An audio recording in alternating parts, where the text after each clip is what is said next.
Bom dia, paz do Senhor.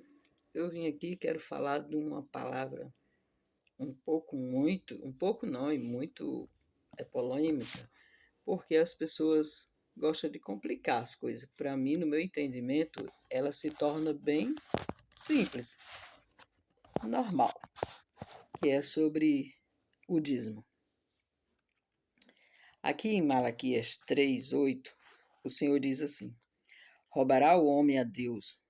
Ele faz uma pergunta, na verdade. Roubará o homem a Deus? Todavia, vós me roubais e dizeis: em que te roubamos? Nos dízimos e nas ofertas alçadas. Com maldição sois amaldiçoados, porque me roubais a mim, vós toda a nação. Trazei todos os dízimos à casa do tesouro, para que haja mantimento na minha casa. E depois fazei prova de mim, diz o Senhor dos Exércitos, se eu não vos abrir as janelas do céu e não derramar sobre vós uma benção tal, que dela vos advenha a maior abastança. E por causa de vós repreenderei o devorador, para que não vos consuma o fruto da terra, e a vide no campo não vos serei estéril, diz o Senhor dos Exércitos. E todas as nações vos chamarão, e todas as nações vos chamarão bem-aventurados, porque vós sereis uma terra deleitosa, diz o Senhor dos Exércitos. Glória a Deus, aleluia. Amém, irmãos? Amém, irmãs?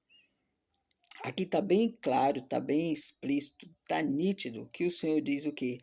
Trazei a mim todos os dízimos à casa do tesouro, para que haja mantimento na minha casa, e depois farei prova de mim, diz o Senhor dos Exércitos, se eu não vos abrir as janelas do céu e não derramar sobre vós uma benção tal, que dela vos advenha a maior abastança. O que significa? Que ele está dizendo que você deve trazer os seus dízimos, as suas ofertas, à casa do tesouro, à casa do Senhor, para que a casa do Senhor se mantenha. Nós sabemos que as igrejas, a maioria das igrejas, são prédios alugados. E tem despesa como água, como luz, manutenção, tanto dos equipamentos como microfone, caixa de som, ventiladores, com material de limpeza. As cadeiras às vezes envelhecem, fica manchada, tem que ser trocada, tem que ser limpa as cadeiras, às vezes se quebra, né? E utilidades da casa do Senhor, utensílios da casa do Senhor. Então, ele é mantido por quem? Por mim e por você, por nós, que somos servo do Deus Altíssimo. E é com o que se mantém? Com os dízimos e com as ofertas. Mas aí tem uma controvérsia que o povo diz, alguns filósofos, teólogos, que agora tem muito filósofos, teólogos, estuda teologia, e, ao meu ver, é distorcido. Pode quem disser, o teólogo que fosse achar o mais renomado, entendeu? Para mim, ele não vai me convencer.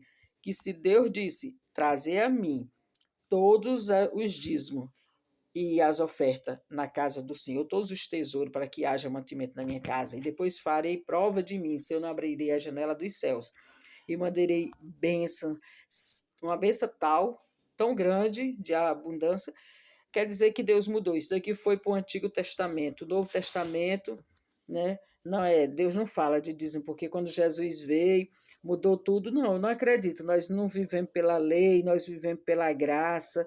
Essas histórias que nós não vivemos pela lei, vivemos pela graça, às vezes é uma desculpa para que você possa realmente pecar mais, porque nós sabemos que antigamente, quando um sacerdote ele estava em pecado, ele era fulminado quando ele chegava no altar. Hoje em dia pode pecar de manhã e para o altar de noite.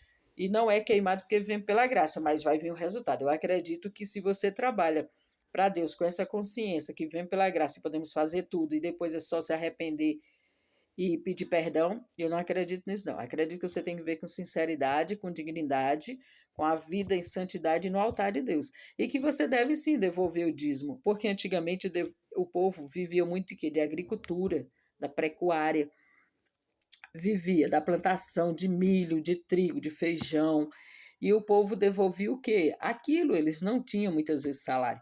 Quando surgiu o salário, ou quando tinha o salário, também tinha uns que davam o salário, tinha uns que devolviam o dízimo. Mas hoje a maioria são salariados.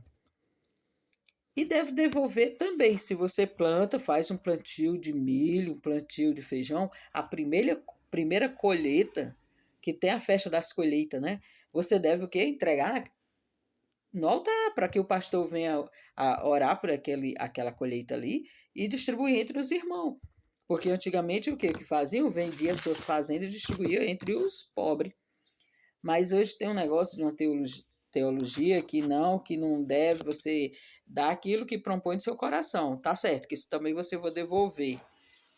Renegando já, sem querer, pensando, não, que esse dinheiro aqui eu podia pagar uma conta, não, porque esse dinheiro aqui eu podia comprar uma comida para eu comer melhor. Deus não aceita, se torna maldição, porque quando Caim e Abel, eles entregaram suas ofertas, qual foi a que Deus recebeu? Aquela oferta que foi dada de coração.